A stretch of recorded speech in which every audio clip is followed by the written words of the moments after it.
आधार card में सारा आएगा। आधार कार्ड बनाकर फिर गोल्डन कार्ड, फिर श्रम कार्ड, फिर और कोई कार्ड। भाई इन्होंने जम्मू कश्मीर को ख़त्म करना है, ये मैं सीधा बोलता हूँ। इन्होंने जम्मू कश्मीर को ख़त्म करना है और यहाँ गुर्बत डालनी है, यहाँ बिहार से लोगों को उठाकर लाना है और यहाँ बसाना है। बाकी कुछ नहीं है इनके पास। कि हमारे बच्चों का जो फ्यूचर है वो बर्बाद करना चाहते हैं, लेकिन हम बच्चों का फ्यूचर बर्बाद करने नहीं देंगे। हम अपनी ज़िंदगी बर्बाद करेंगे, लेकिन बच्चों का फ्यूचर हम बर्बाद नहीं होने देंगे। एक बुजुर्ग जो 100 साल का बूढ़ा है, जिसको 1000 रुपये मिलता है बेचारे को पेंशन, अब मुझे बताओ, जिसको पानी का बूंद चमचे के साथ डालते हैं, कहाँ से वो उठकर जज साहब के सामने खड़ा हो जाएगा अपने 1000 पेंशन के लिए। औज़ुबिल्लाहि मिनश शैतानिर्रजीम, बिस्मिल्लाहिर्रहमानिर्रहीम।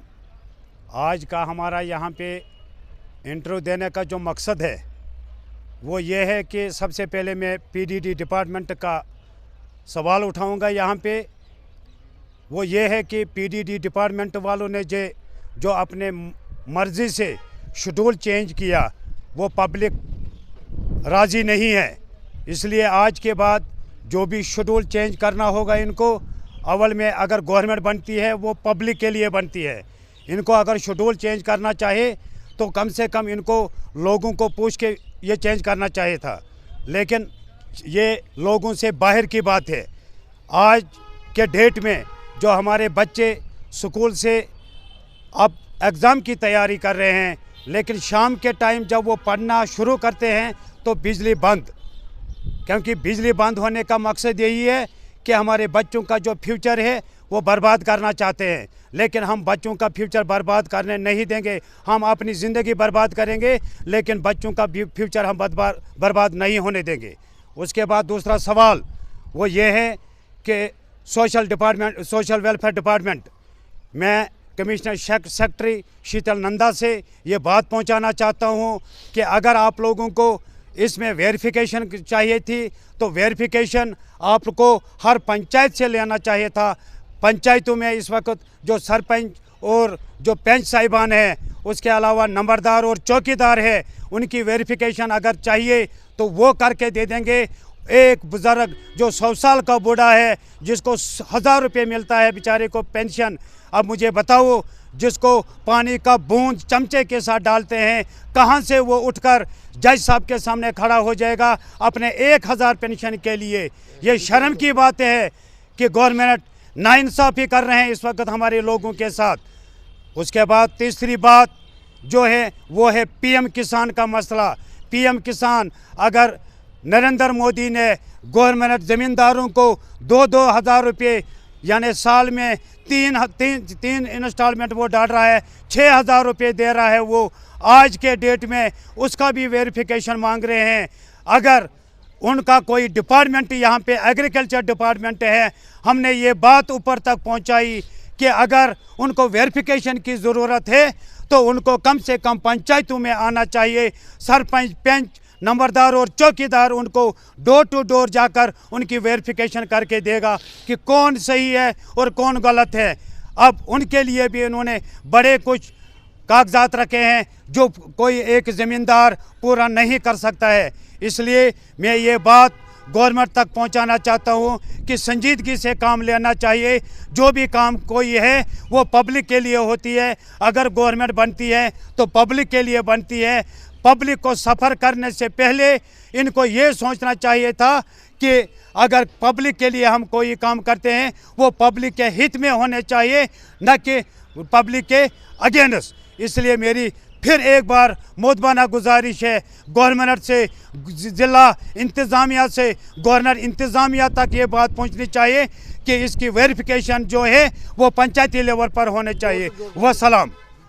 देखिए, मैं सबसे पहले आपके चैनल को सलाम करता हूं और आपको पता है कि मैंने बार बार मैं कहीं ना कहीं तो इंटरव्यू देता रहता हूं। अभी जो हमारे सरपंच साहब ने, शबीर साहब ने कहा बिजली के मुतलिक या इसके ओल्ड एज पेंशन के मुतलिक, किसान के मुतलिक, ये तो बहुत ज़रूरी मसला है। आपको पता है कि इस वक्त अगर कोई बुज़ुर्ग है जो घर से बाहर नहीं निकल सकता है, वही दर बदर है कोर्टों में।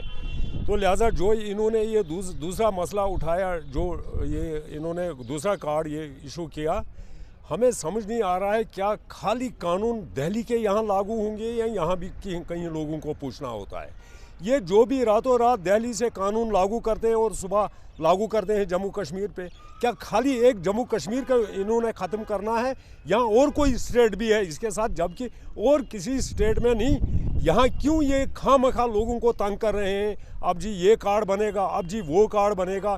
पहले कहा नहीं जी अब बनाओ, क्या कहते हैं ये आधार कार्ड में सारा आएगा। आधार कार्ड बनाकर फिर गोल्डन कार्ड, फिर श्रम कार्ड, फिर और कोई कार्ड।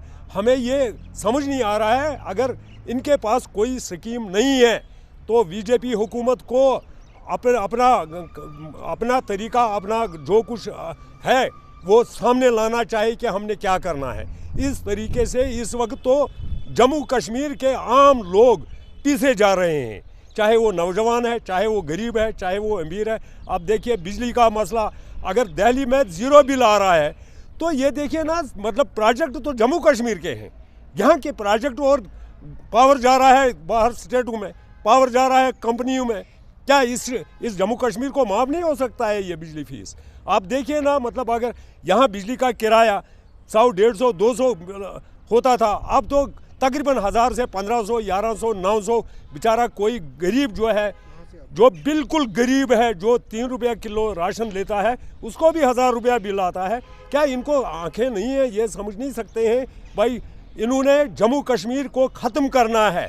ये मैं सीधा बोलता हूँ, इन्होंने जम्मू कश्मीर को ख़त्म करना है और यहाँ गुर्बत डालनी है, यहाँ बिहार से लोगों को उठाकर लाना है और यहाँ बसाना है। बाकी कुछ नहीं है इनके पास, कोई आइडियालॉजी नहीं है, कोई स्कीम नहीं है। इनके पास यही एक स्कीम है कि यहाँ के लोगों को दरबदर करना, यहाँ के लोगों को घसीट कर निकालना और वहाँ से लोग लाने, उनको एडजस्ट करना, चाहे वो नौकरी हो, चाहे वो कोई बिजनेस हो। वो अडवाणी और अंडानी के लिए इन्होंने वो हॉस्टलों का जो ये किया रूल रात को, वो तो वो ठेके पे ले जाएंगे। जो बेचारे कश्मीर के मतलब कहाँ कहाँ होटल करते हैं, लाल चौक में है, यहाँ और कहीं टूरिस्ट सेंटर में जहाँ भी है, वो बेचारा किराया देते थे और किराया देकर फिर वो अपना गुजारा करते थे। तो आज कहते हैं उनको नहीं जी अब ये ख़त्म हो गया, अब ये बाहर से ला रहे हैं तो वहाँ टेंडर कर रहे हैं। क्या एक कश्मीर का गरीब एक बम्बई या कलकत्ता के वाले के साथ मुकाबला कर सकता है? नहीं कर सकता है, क्योंकि कश्मीर में तो लोग गरीब हैं, उतना पैसा नहीं दे सकते हैं जितना कलकत्ता, बिहार, यूपी, राजस्थान, यहाँ कहीं से भी कोई टेंडर के लिए आएगा।